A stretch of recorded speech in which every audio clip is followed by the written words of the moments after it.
So once that recording starts, we'll get rolling. We're going. Oh, we are. Okay. So, Well, there it is then. Good morning, everyone. November 2nd, West Salem Redevelopment Advisory Board. Thank you for jumping on this morning. Irma, can we just do a quick roll call, please? Yes. Okay. Jeff Miller. Here. Mark May. Ashley Morey. Jeremy McKay. Yeah, I'm here. Thank you. John Hannum. Here. Jason Stats is absent. Samantha Ross. Mark Smith. Here. Thomas Crozier. Here. And Justin Lindemann. Here. Thank you. Thank you, Irma. Well, again, good morning to everyone. I know we have some city staff and a little presentation, but I think it's always great to welcome a new member. So with that, Justin, welcome to the board. And maybe what we can do is go around a little bit with the board members and do a quick introduction. And Justin, if you don't mind, we'll start with you and then I'll just call out names. Sure, no problem. Hi, I'm Justin Lindemann. I've lived in West Salem for 15 or 16 years. I'm married. I have two little kids, a 10-year-old and a 7-year-old, and I am the high school English teacher at Western Christian School, which is where I am now. Wow, that's great. Thanks. Well, thank you for offering to be part of this group, part of this committee. Always enjoy having new people join the committee. And from there, let's just jump. Mark Smith, please. Hi, I'm Mark Smith. I'm product development manager for Baxter's North America here in West Salem. I'm also a West Salem resident for the past 3 or 4 years. So. Thank you, Mark. John.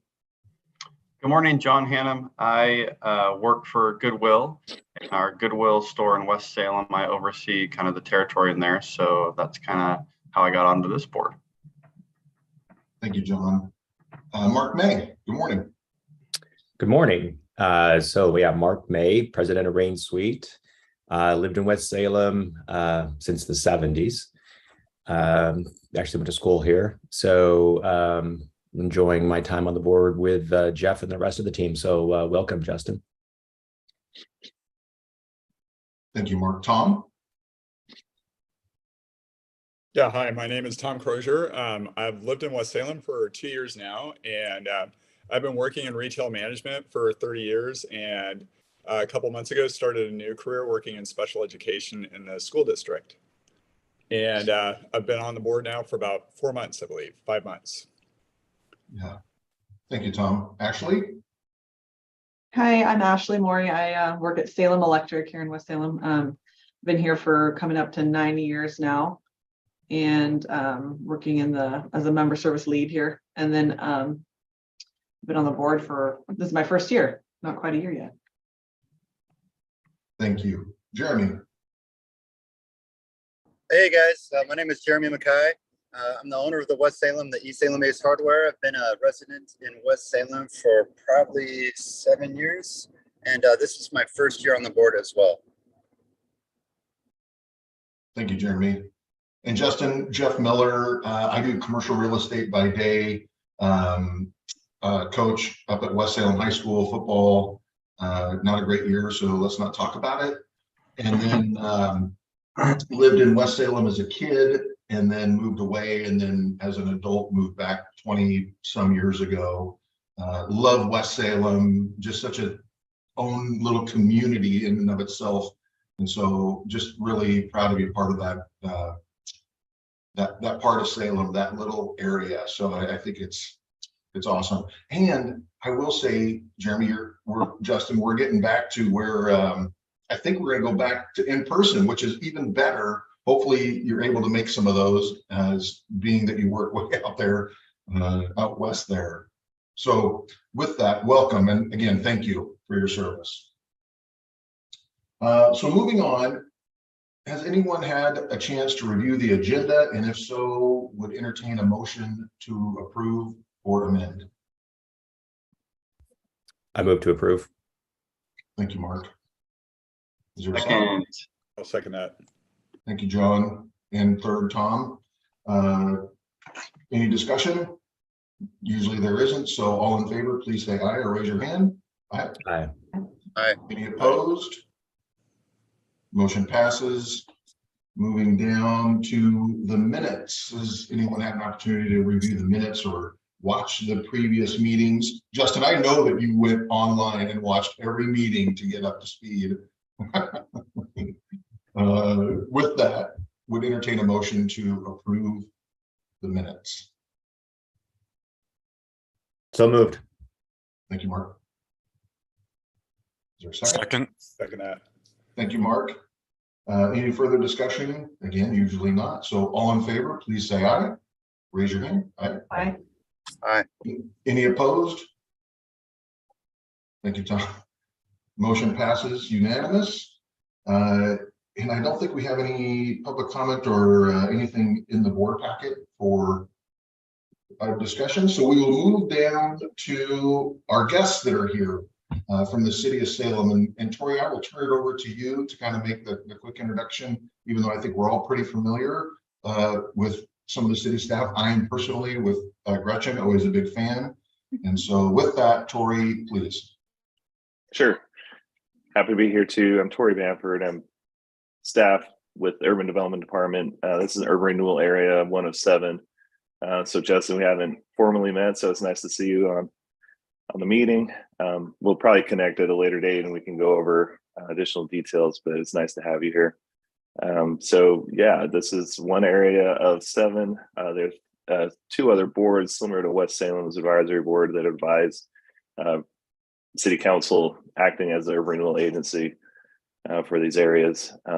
So we go through, typically start out the calendar year with budget items, get that secure so that when it goes through the city budgeting process around March, April, May, everything's in order.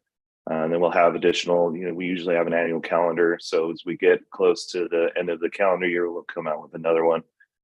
There's discussion at the end of this agenda too. So if there are topics that members want to bring up on agendas, I'm happy to have that discussion later.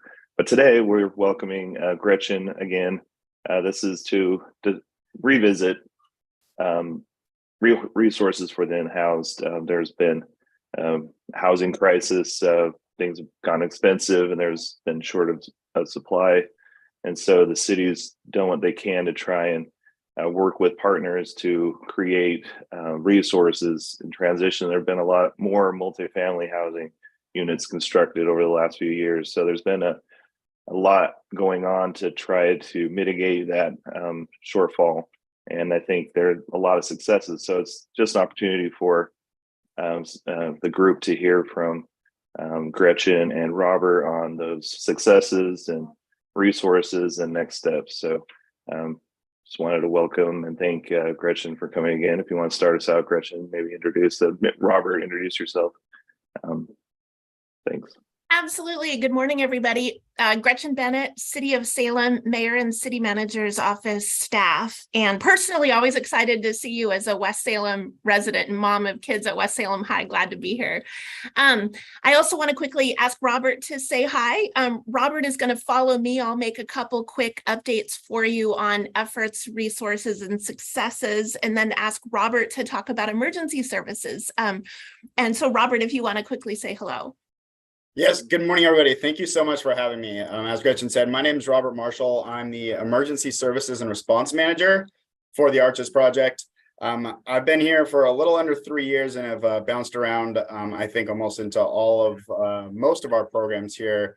I started out in our warming shelters a couple of years ago, then worked on outreach for a little bit, went and coordinated our day center and coordinated our warming season for a season.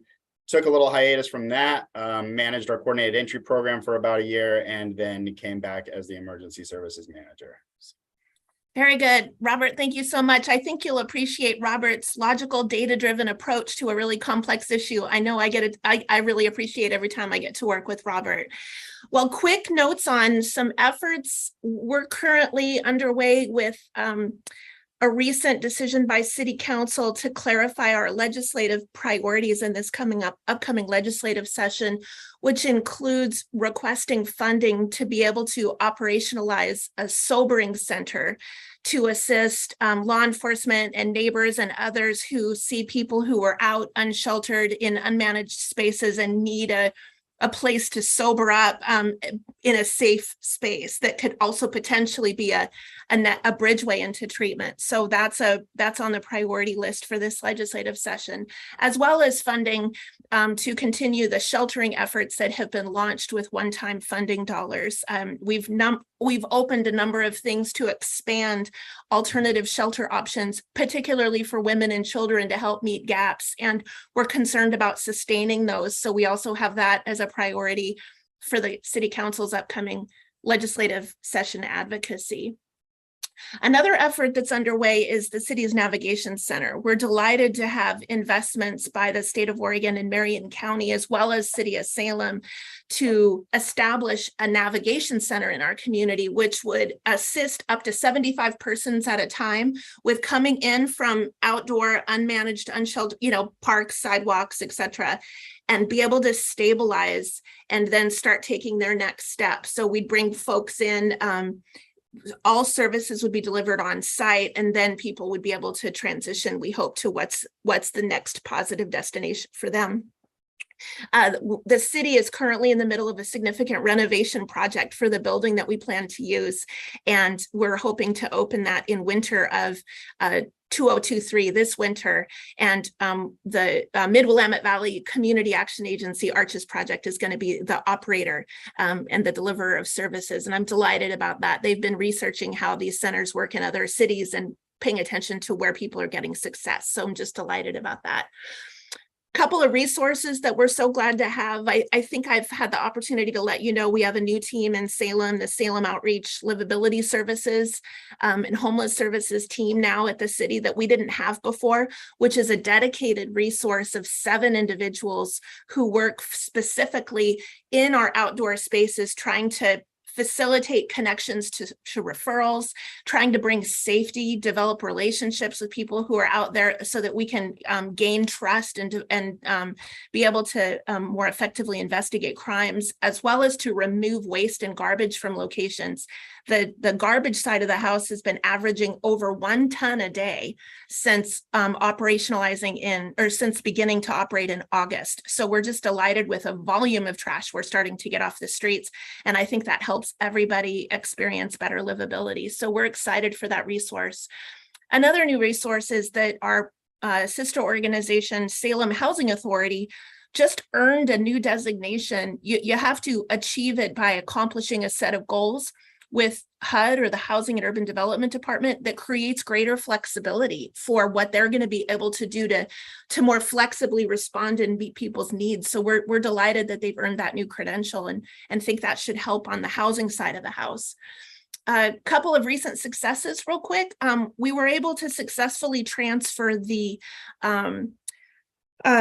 micro shelter community that had been across the street from Center 50 Plus over towards a new location on Center Street Northeast.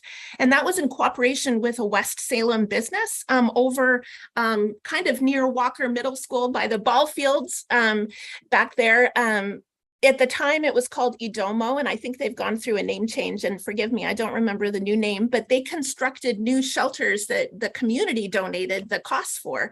And so we were excited to work with that business to acquire the new shelters that are over at Center Street now. So that team has successfully transitioned to their new site, and over half of the people in that site are people who came in off the streets with serious mobility issues. And so there's a lot of need there, and we're really grateful for that. That program is operated by Church of the Park, another one of our nonprofit partners.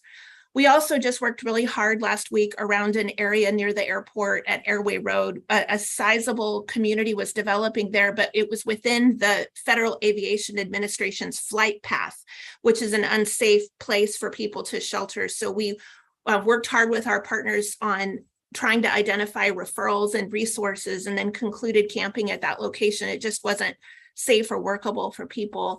And then I was glad to hear, I was hearing an increase in our team's notes that we're seeing more people becoming interested in substance use treatment, which is always exciting when people are recognizing, coming to that point of saying, hey, I'm ready for that and I need that referral. So making referrals, and it's lovely to see someone be ready to take that step. And I'm hearing an increase in that. I think that might relate to Robert and our team and everybody who's developed rapport and relationships and trust to be able to start bringing that out in people. And that was a highlight from last week, I hear.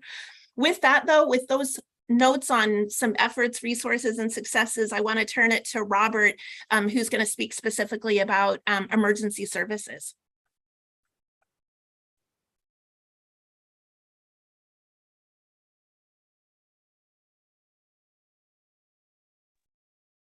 Robert, you're muted.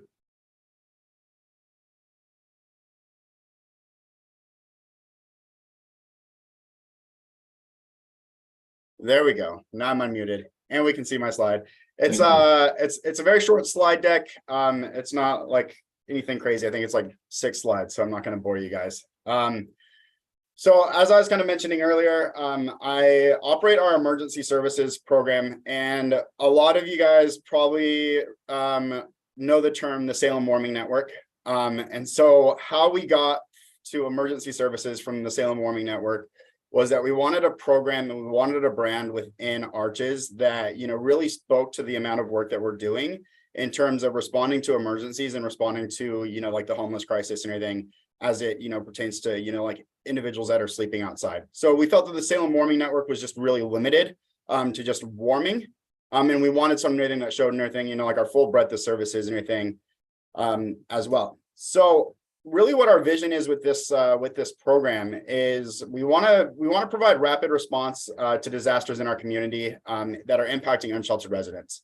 The way that we want to go about this and the way that we have gone about this is by working collaboratively with, you know, city officials and community stakeholders to, you know, respond to natural disasters. One of the things that we recognized was that, you know, extreme heat, for example, you know, while 95 degrees and, you know, like 100 degrees and everything, you know, doesn't, you know, necessarily and everything, you know, like need, you know, like a full scale, you know, all hazards response to that situation.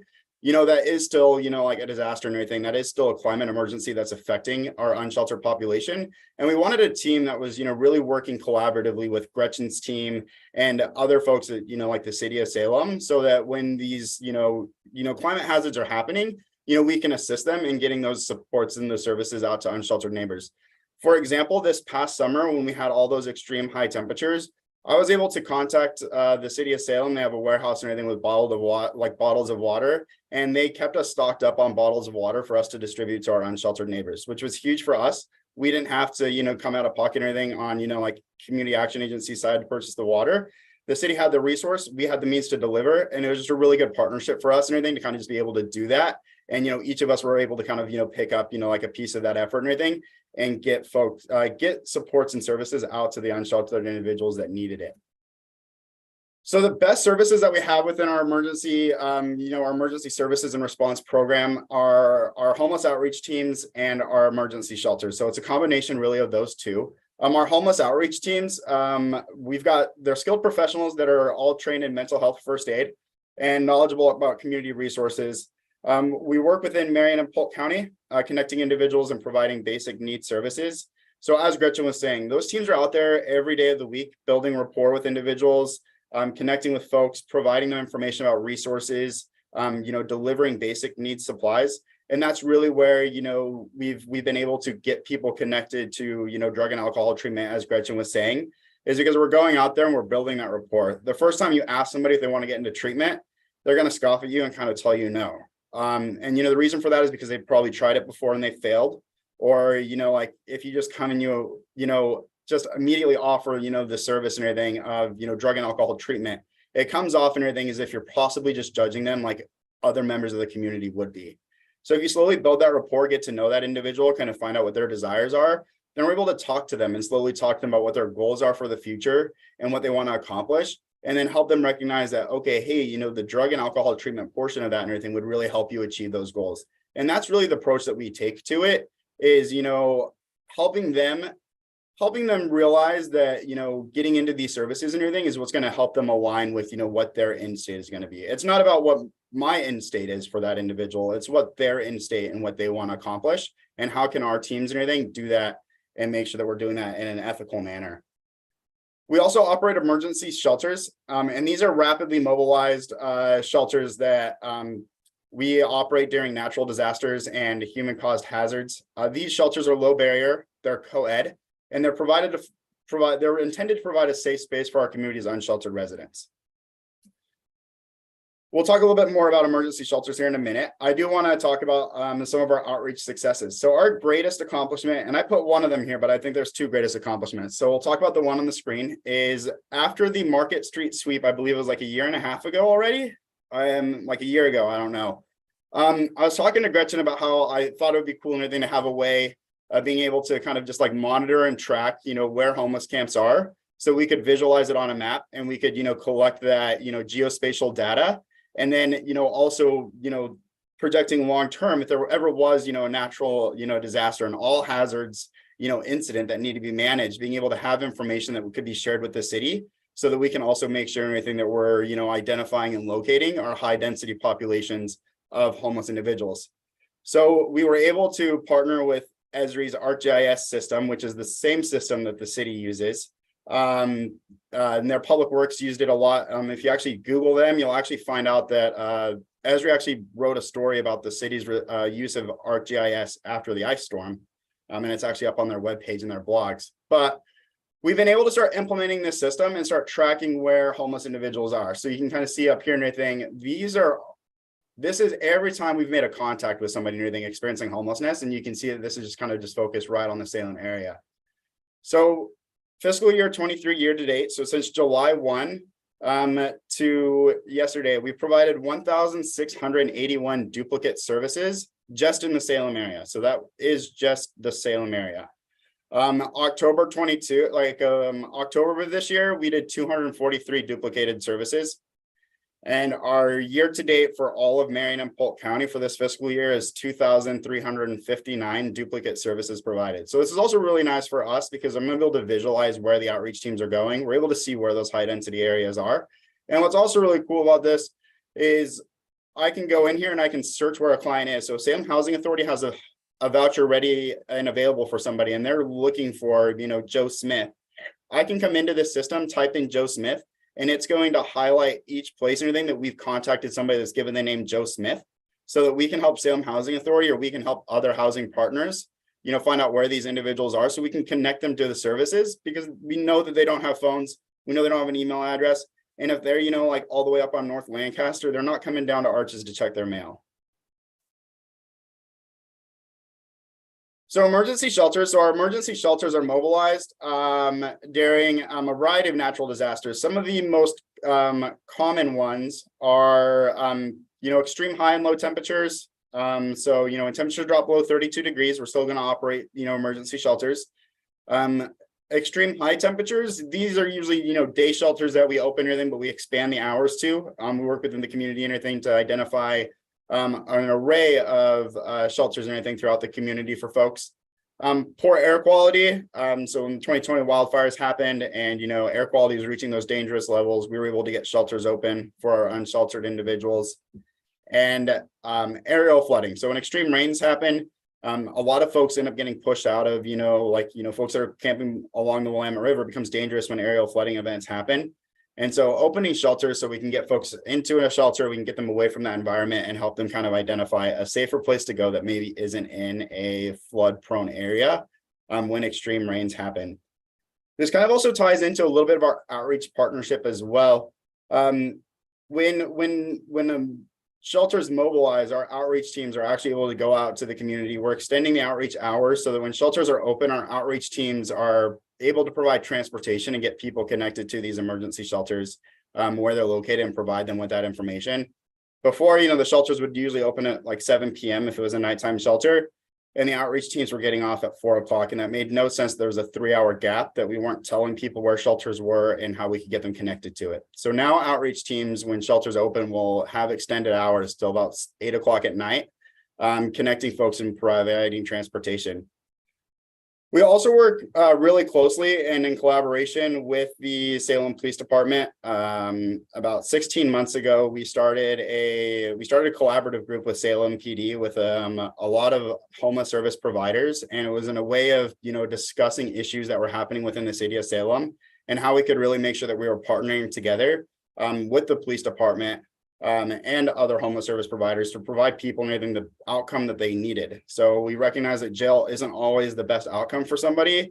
If a homeless service provider can come in and everything and provide a different service that is more positive in nature and everything, and kind of a substitute, essentially and everything to just booking them at the jail that they're just going to get released from in 5 hours. So it's been widely successful. The city of Salem Police Department now reaches out to homeless service providers when these homeless encampments are getting cleaned up, so that we can make sure that social service providers, my outreach team, is out there, connecting them with resources and helping them navigate shelter or navigate other treatment opportunities. And what that's done is it's resulted in 0 arrests.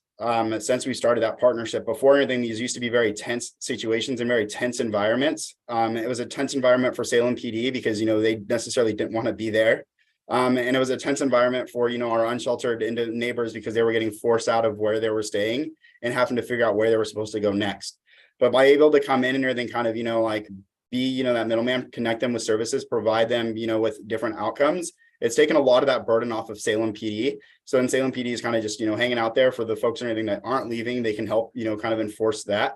But they're really putting all this, in the hands of outreach service providers. And that's been huge. Salem PD has also been really good about contacting our outreach team when they've needed help finding somebody or, dealing with a situation where they recognize that their presence and everything was possibly escalating the situation. About 9 months ago, there's an incident. Some gentleman was living under a bridge. ODOT needed to inspect the bridge. The individual went and leave. Salem PD came out there. One of the sergeants on the community action unit recognized that his presence was the thing that was escalating the unsheltered individual. Our outreach team was able to go out there. He called me up and was like, hey, can you send a couple guys? I sent a couple folks from my outreach team out there, and they spent 45 minutes. They were able to coax him out from underneath the bridge, get him a new tent, get him a new tarp and a new sleeping bag. And Salem PD and everything actually provided him transport to someplace else and everything that he could set up and establish a camp at. So rather than Salem PD recognized the situation that was possibly going to turn, like bad and everything and result in somebody getting arrested, and, took that time to think, okay, hey, what if I just called community action agency and we got an outreach team out here? And we're able to defuse and de-escalate that situation. Moving on back to some of our emergency shelter successes.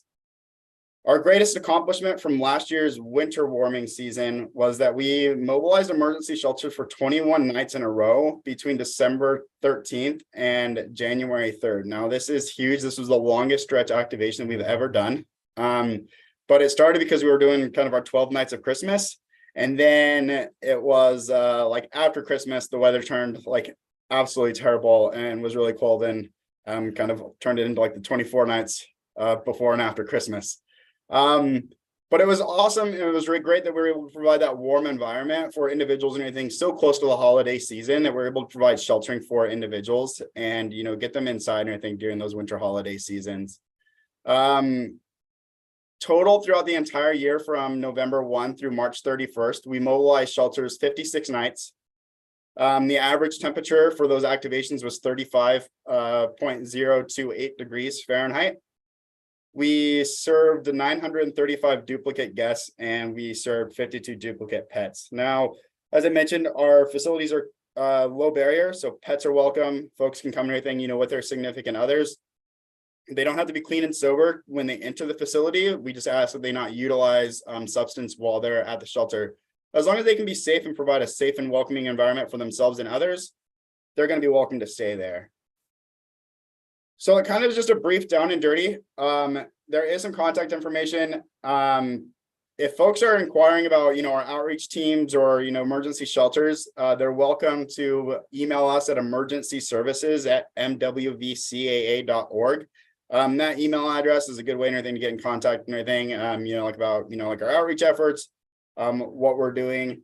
If you're wanting to call and inquire to see if an emergency shelter is open, we do have a hotline number for that, and that is 971-304-9211. And this isn't live yet, but the website and everything should be going active. We're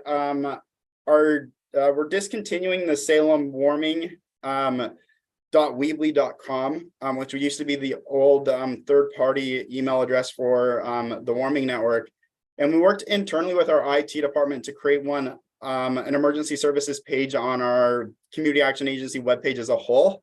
And the reason why we wanted to do that was because we wanted folks to also learn about the other services that ARCHES offers outside of just emergency responses, to get folks connected to services. So the idea is that, we put it in one place. It's, consistent. People know where to find the information about emergency services. But while they're there, they can also learn about, like our emergency services, like our energy assistance, our weatherization programs that are offered through Community Action Agency. They can learn about how to get connected to coordinated entry.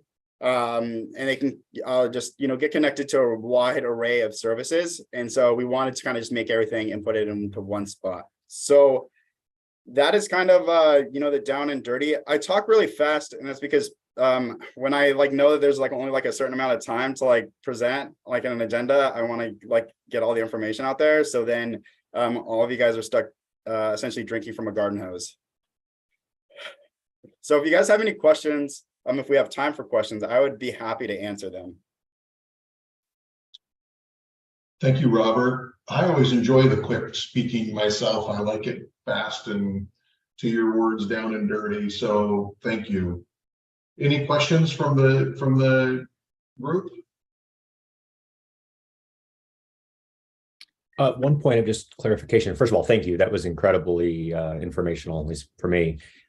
Duplicate. What does that mean in this context? Yeah, so duplicated means anything that, some of those individuals are individuals that we possibly contacted, 2 or 3 times within that period. And so you'll hear it a lot whenever a community action agency puts out reports, duplicate versus unduplicated.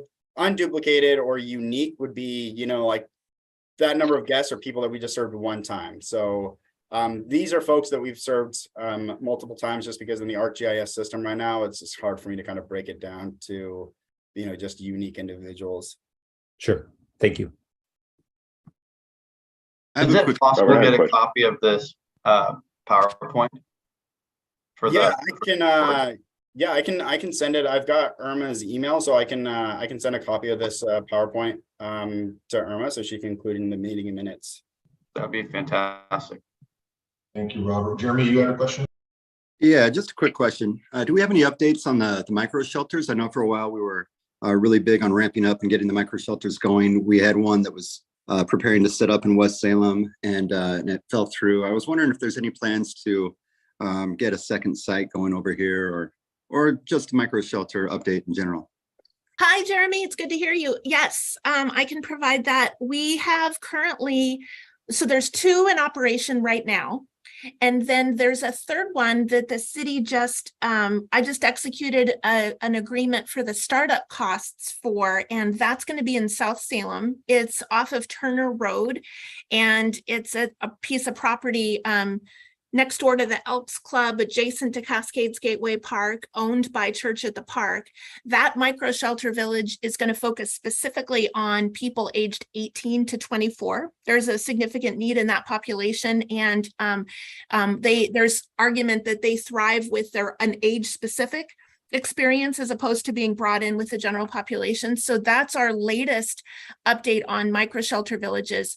We remain on the hunt for property that would be suitable and workable, and because we understand our Center Street location is time limited. There's a lease that's going to end, and so we're on the hunt for what would be a next location.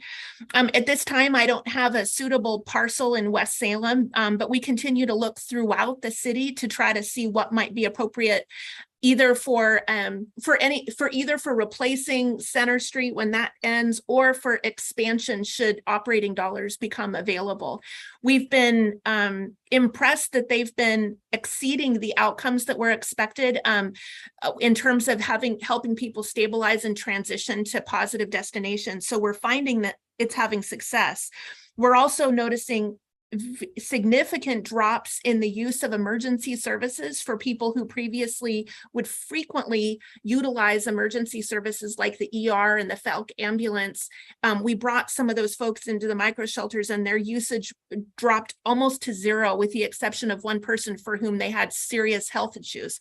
So we're finding they're working. We're looking for property as well as looking for ongoing operations dollars to be able to continue the effort. Okay, great. Thank you. You bet. Gretchen, just to dovetail into that question, the one in West Salem, correct me if I was wrong, was specifically designed or intended for women and children. Is that correct? Yeah, that's what we had in mind. We had a huge number of people who were over the age of 55 and female that were coming through that coordinated entry data list. And so we were trying to look for a piece of property that would target women specifically at that location. That location fell through. We had been studying the park and ride up area and the grass area up at Brush College and Wallace. But we learned that the city owned less of it than we thought we did, and the map wasn't up to date. And then also the wetland map wasn't up to date. And neighbors in the community helped me see that. After we checked the wetland maps, the neighbors sent me pictures of pooling water there. And I thought, wait a minute. So we ordered a wetland mitigation study and learned, yep, it is a wetland. So that negates our ability to lay shelters there. So the community really helped us understand that property better. But yeah, we remain concerned for the number of women and the number of people with disabilities, the number of children. We're working at an area that we're really concerned about the safety of this week over off of Hyacinth, and there's a number of children at that location, for example. So we really need to continue to look for options that expand family shelter, female shelter. There's a lot of men out there too, but our particular gap is women and children's services. Which doesn't that just feel completely unacceptable? I mean, it's like, but yeah, I tend to be a little soft when it comes to some of that stuff, but so in other words, the second one that's coming in that is owned by Church of the Park, as opposed to it being for women and children, it is for 18 to 24. Is that correct? Is that what That's correct. They pivoted to serving 18 to 24 because they discovered a funding source that would help with operations. We're struggling to have enough operating dollars. And then a funding source became available that was exclusively for 18 to 24. And that's another need. You can look around and there's plenty of youth in that category who have a need for that kind of service as well. So the site pivoted to take advantage of those operating dollars that were available. Gotcha. Okay. Any other questions from the board members? I had a question really quick, Jeff, if that's okay. Yeah, please. For Robert, I was curious about the mapping approach. Maybe I missed it. How is that audited, or how do you get the numbers? Is that like in-person count? Is that how you generate it? And also, it'd be interesting to see it over time. So if you could create like a 2021, and then as resources come online, to see that movement would be interesting. Yeah, so the system's really cool, and the amount of stuff that we're able to do with it. So the goal is to start kind of creating story maps and kind of just seeing how things shift over time, and then also just working with the city of Salem and comparing that data to just some of the other data that they have that they've collected through geospatial systems.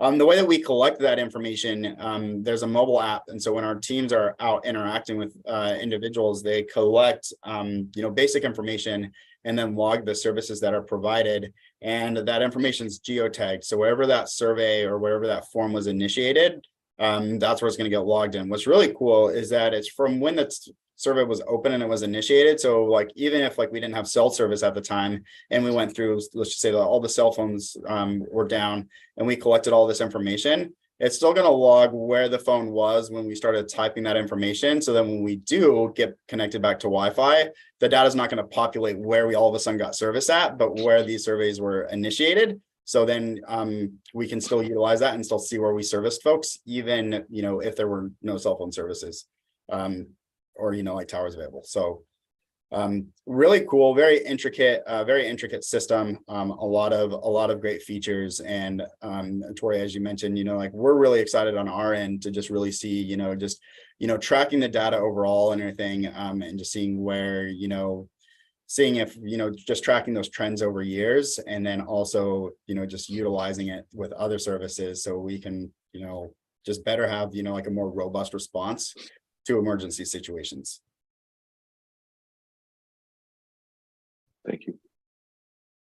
Robert, last question for me, and I apologize if you said it, my phone rang, I was trying to get it to mute, but so you're saying that you were able to track the services through cell service, is that correct?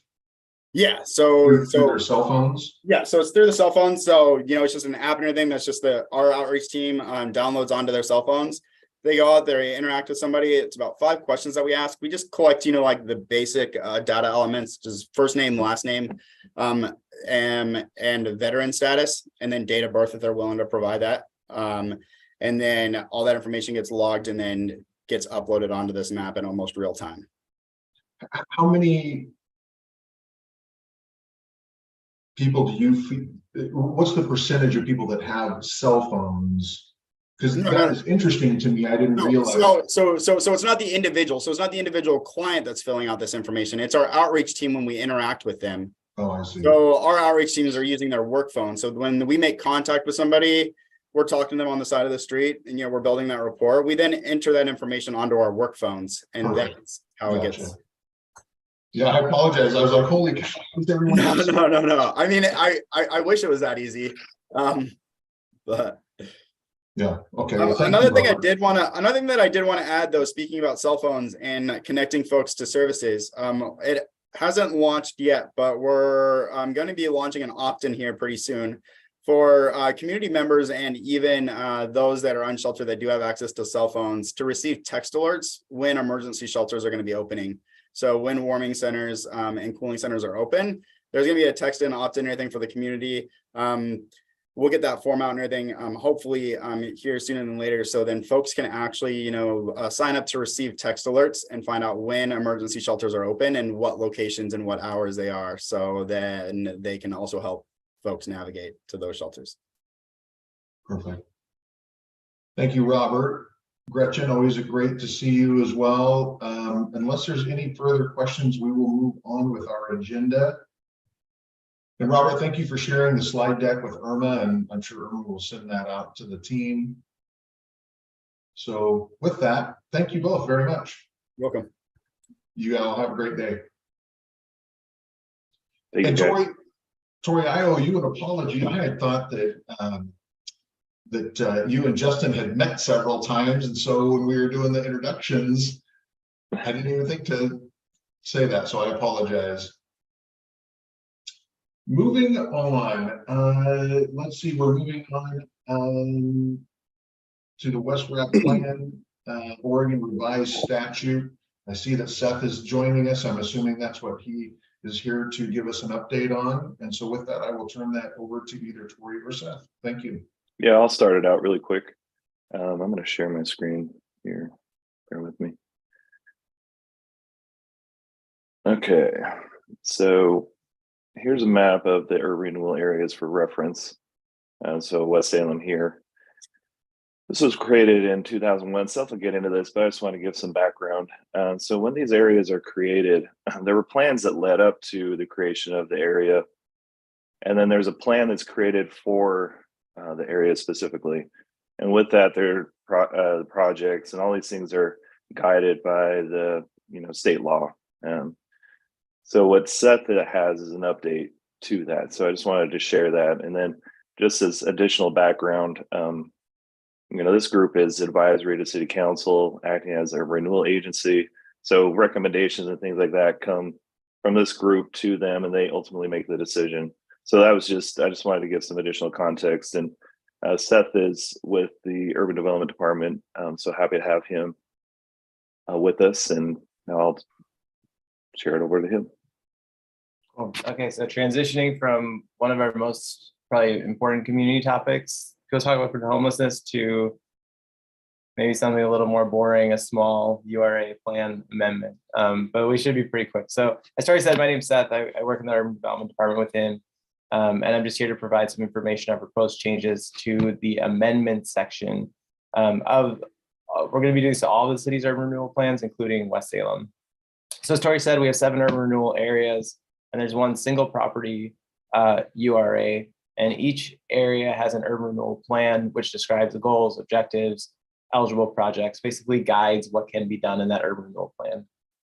So the city did a review of our city's 8 urban renewal plans and found that our amendment process, which is basically the way that we change those plans, is slightly different. Well, not even slightly, it's different in each of our plans. And we have been advised to update the language in the amendment section so that all of our plans are the same. So if we're going to change a plan in one urban renewal area, we go through the same process as another. So the West Salem plan was adopted in 2001. Since its adoption, the plan has been amended 2 times. Most recently in 2016. So again, these amendments don't happen that often.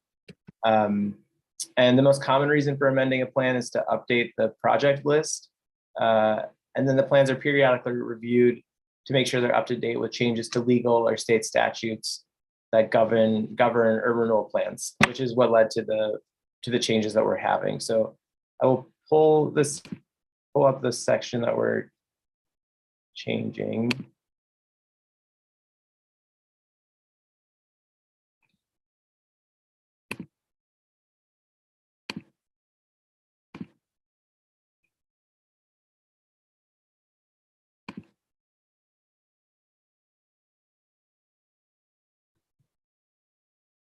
Oh geez, okay. I'm getting this might take me. It's dragging me into my system preferences.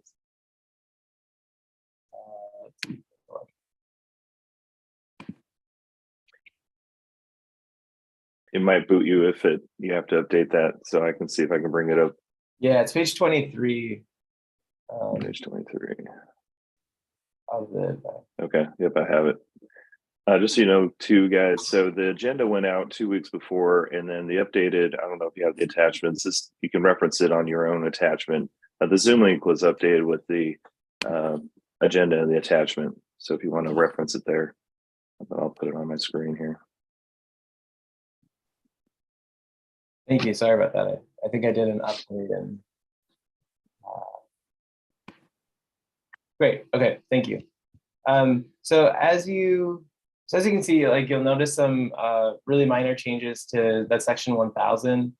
That really just the introduction. We're basically just making some non-material changes to that so that it matches what all the other plans are going to say.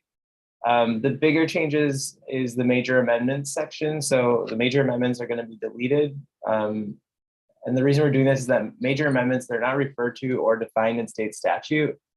Some Salem plans include major amendments, have a major amendment section, some don't. Those that do have major amendments are not consistent with what will trigger a major amendment or the process to go through a major amendment. So we just plan on striking major amendment from all plans. And this will leave substantial amendments and minor amendments. And we like this approach because both are clearly defined. So a substantial amendment, there's language in state statute that says basically a substantial amendment is if you increase the size of the urban renewal area by more than 1%, that would be a substantial amendment. Or if you increase the maximum indebtedness, or another way to say that is if you increase the amount of money the urban renewal area can take in, that would be a substantial amendment. And moving forward, if there's a change to the plan that doesn't do one of those 2 things, then it's by default a minor amendment. And if you look at the minor amendments language in West Salem's plan by far has the most confusing, I guess, of the minor amendment language. It just isn't written that well. It contradicts itself. Who will have final approval? In one section it says it'll be the urban renewal agency, later it says city council. So it's just not very well written, and it's really quite different than the other plans. That language is not based on statutes or definitions in state statutes. So much of that is being deleted, and we're just going to go to a much simpler minor amendment statement there. And then we still foresee that these are going to be approved through the agency. So as you know, advisory board, you'll still be seeing amendments if they're proposed. So I would just say, yeah, lastly, like, you know, even though the new language will not state that, you know, the advisory board or the neighborhood association or planning commission will review the amendments, you know, our department will continue to keep you all up to date on urban renewal plans, projects, amendments. You know, you meet with Tori every month. So, you know, I really don't foresee that these edits are going to have any meaningful change to the way that we do outreach, even though it might look a little scary because you're seeing a big section be deleted. So there's no need for action or approval. We just basically want to share with you this proposal. We'll be moving forward. We anticipate it going to council probably sometime, city council and the urban renewal agency sometime in the next couple of months. And we can certainly keep you up to date on that process.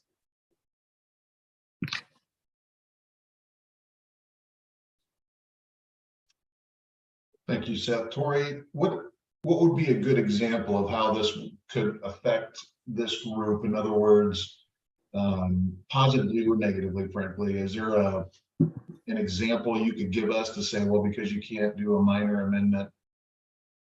Let me back up. I don't think we're doing the amendments, but I think that Seth, you made a comment that this group would still be notified. Can you just speak to that for a second? Yeah, there's not. Seth mentioned it. There's not going to really be a change. We meet every week. We wouldn't go about saying, so in the past, I think in 2016, there was language already in the plan tied to mobility, road connectivity. So with the action plan, there was more specificity, you know, Second Street, those kind of things. So what it did is just provided a little bit more detail on what that road connectivity infrastructure project could be. So, I mean, we had multiple meetings to talk about that topic before it was ever, you know, a plan amendment. So that would still be the case. So if we were looking at something minor that doesn't require, again, these groups will still be updated. We try to meet with like the neighborhood and other groups. Planning Commission is probably the most unusual. We did meet with them for the action plan and also with the zone code cleanup project that we did. So it's not uncommon that we go to those groups, but just to simply put, wouldn't really change anything. We would still involve you guys, and the last thing we want is, you know, as an advisory board to city council or renewal agency, is to surprise, you know, have you show up and say, you know, we didn't get a chance to review this. I don't think you should have a minor amendment or whatever. So we would make sure that these groups continue to be updated. Just, you know, one, we like the feedback to make sure that we're going in the right direction, but also, you know, just to make sure that, you know, everybody's on the same page and we get that feedback prior to going to the agency, because we don't want to find out at that moment that there are groups that haven't heard about it. So it really doesn't change anything. Like Seth mentioned, it's really just a cleanup for consistency. That's it. Copy. Any questions from the board? Seth, look how easy that was for you this morning. Quick and down and dirty, just like Robert said. I'll come. If you invite me back sometime, I'll come. You guys made it pretty painless. Sounds great. Thank you. Thank you. So with that, moving down the agenda here, Tori, we're going to talk about the updated projects, gateway sign ideas, etc. So I will turn it back over to you. Yeah. Samantha brought up the sign, so it's good and bad, I guess.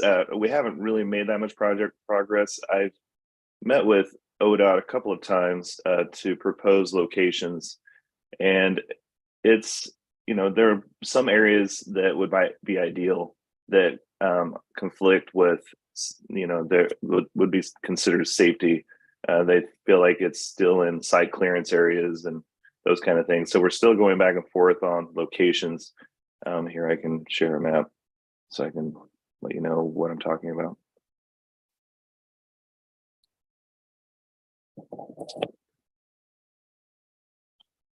Okay. So initially, it was raised as a good location to have, everyone's familiar with this island that's here. It looks a little better now with the improvements that were done to Wallace, with ODOT doing the repaving and accessibility. So this little island here is a little better condition than it was previously. Given the location, I mean, it would be an awesome spot for a gateway feature, like an entry sign saying, you know, welcome to the West Salem district or something. ODOT opposes that. It's in their right of way, and when you look at it, the island, there's tracks that go all through there. They've put up multiple signs and they get knocked down.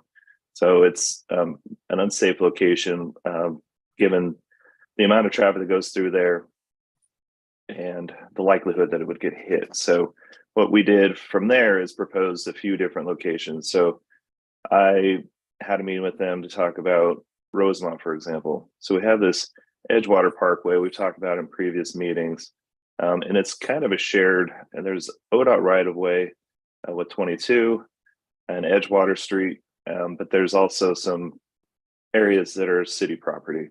So going back and forth with them to identify what's the city property piece that could be used, and you know, it'd be nice to have it near a gateway. That's the whole point. You know, if you're entering and exiting West Salem, it'd be nice to see that. They had concern again with it being too close to Rosemont because it's in the sight distance. Even if you're, you know, exiting, you're coming onto Rosemont here, they feel like it's still a distraction, and that's a pretty tight turn. So that was some of the things that were raised. And then again, finding a spot that's Salem property versus ODOT property.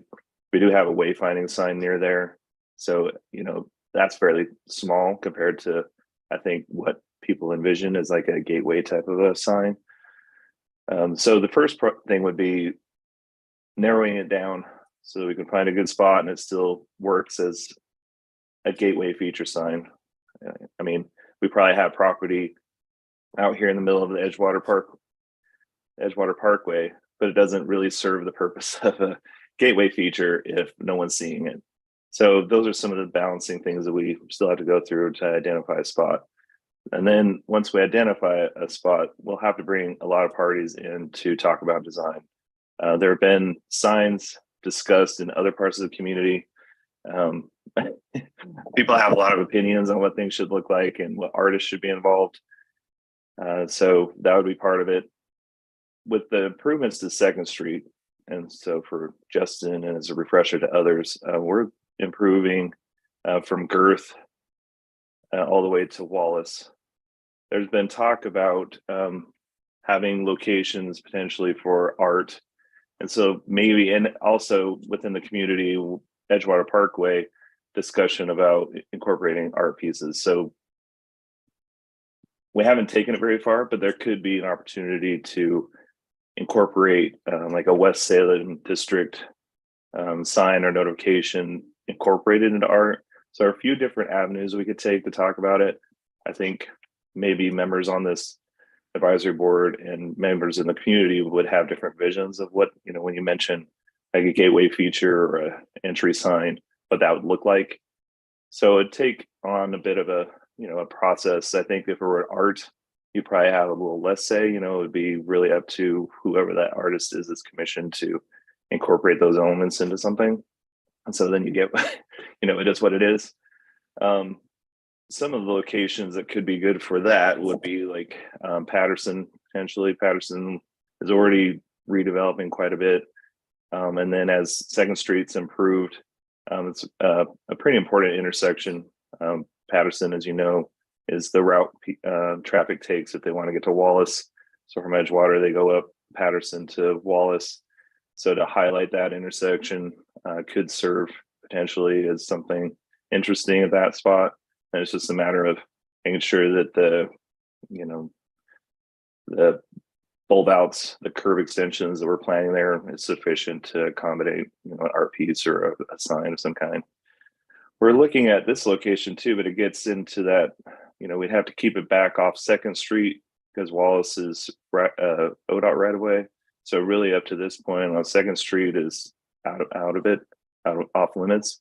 So then it's just a matter of, do we have enough property?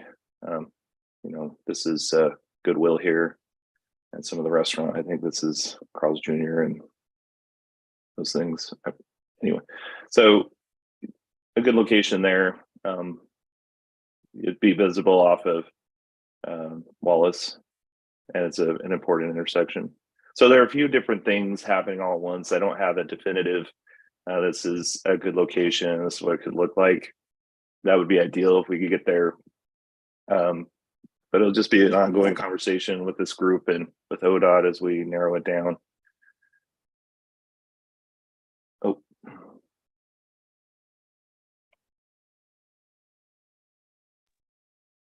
That's all I had on the sign piece. Like I said, we'll keep narrowing it down, and then if we have a few spots identified, I'll bring it back to this group and we talk about it and see what your thoughts are on what the location, if it's a right location, and what you envision for something there. Thank you, Tori. I tend to be a big advocate of having a welcome to West Salem sign, kind of a West Salem district. I think that's a really unique thing for our area. And so I tend to want to continue to push down that road a little bit, even if we engage some private property owners to say, is there a way that a sign could be, erected on their property or something along those lines. I'm not really sure how to facilitate that other than since ODOT doesn't seem to be overly receptive in some regards, is the way I'm hearing it anyway. Maybe that's not what your intention was, but anyway, I will move on from it unless anyone else has anything else to add for the conversation. I have more updates. I just wanted to stop for a minute on the sign piece. Okay. See if the group had any questions or comments. So on 2nd Street, we're at about 85% design completion. Well, it should be done by the end of the year. And then construction is anticipated to start in April of next year. So again, this is extension. We've already improved where it used to be gravel because it was former railroad extension for the manufacturing in that area. So from Rosemont to Girth has already been improved. So this will be Girth to Wallace, Patterson to Wallace. There's some improvement that Goodwill did on their half. It's a little bit wider than half. So there is already from Murlark to Wallace some improvement, but that'll be improved further with the north side and through from Patterson to Murlark. So we're getting closer to having that done. So we'll keep you guys updated there. Next step would be with the completion of design. This will be a public bid.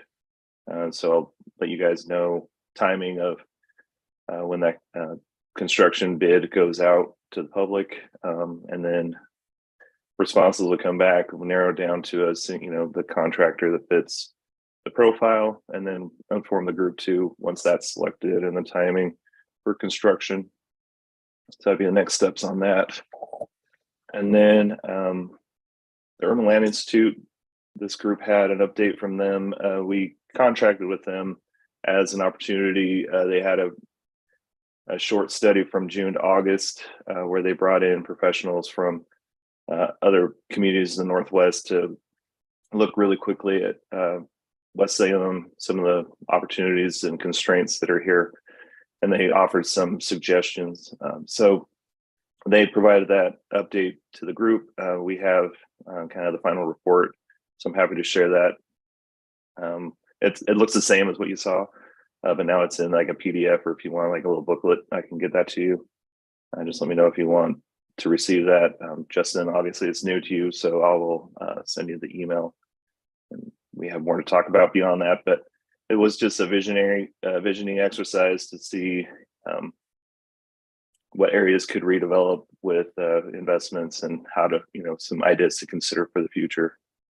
So, I mean, that's done, but I'm happy to give more information on that or provide that PDF to whoever's interested.